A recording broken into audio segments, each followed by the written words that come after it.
এ যেন অন্য দিনগুলো থেকে একটু ভিন্ন। পূর্ব নির্ধারিত সময় অনুযায়ী রাষ্ট্রপতি নির্বাচনে ভোট দিতে বৃহস্পতিবার দুপুরের আগ থেকেই সংসদ ভবন চত্বরে উপস্থিত হন সংসদ সদস্যরা।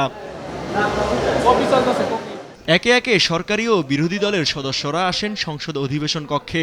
অপেক্ষার অবসান ঘটিয়ে দুপুর ২টায় রাষ্ট্রপতি নির্বাচনের নির্বাচনী কর্তা জানিয়ে দেন ভোট গ্রহণের প্রক্রিয়া। রাষ্ট্রপতি নির্বাচনের সম্মানিত ভোটার, মাননীয় সংসদ সদস্যবৃন্দ, তারপর ঐতিহাসিক এক মুহূর্ত দেখল পুরো দেশ। ভারপ্রাপ্ত রাষ্ট্রপতি, ভারপ্রাপ্ত স্পিকার ও সংসদ নেতা প্রধানমন্ত্রী তারেক রহমান একে একে ভোট দেন রাষ্ট্রপতি নির্বাচনে। এরপরই ভোট দেন বিএনপির রাষ্ট্রপতি প্রার্থী মির্জা ফখরুল ইসলাম আলমগীর। দুপুর ২টায় শুরু হওয়া ভোট গ্রহণ চলে বিকাল ৫টা পর্যন্ত। গণনা শেষে ফলাফল ঘোষণা করেন নির্বাচনী কর্তা।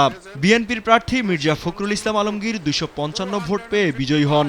১১ দলীয় জোটের প্রার্থী অলি আহমদ পান ৮৮ ভোট। নির্বাচনী কর্তা জানান, সুন্দরভাবে নির্বাচন সম্পন্ন করেছে কমিশন। মির্জা ফখরুল ইসলাম আলমগীর সর্বোচ্চ সংখ্যক ভোটপ্রাপ্ত হওয়ায় রাষ্ট্রপতি পদে যথাযথভাবে নির্বাচিত হয়েছে। ফলাফল ঘোষণার পর বিজয়ী প্রার্থী বর্ষিয়ান রাজনীতিক মির্জা ফখরুল ইসলাম আলমগীরকে শুভেচ্ছা জানান সরকারি ও বিরোধী দলের সংসদ সদস্যরা।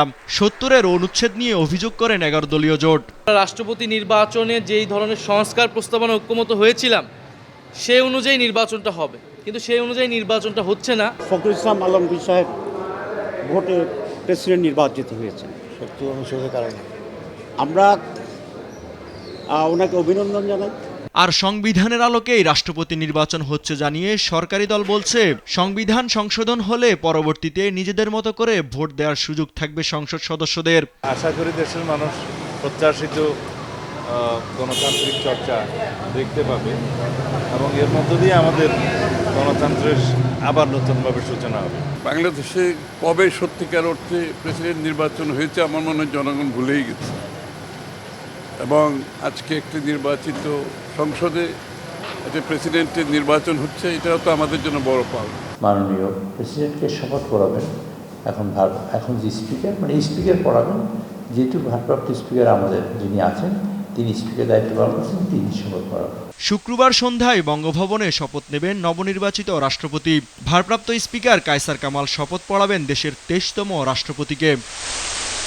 ইউসুফ ভুঁইয়া, দেশ টিভি, ঢাকা।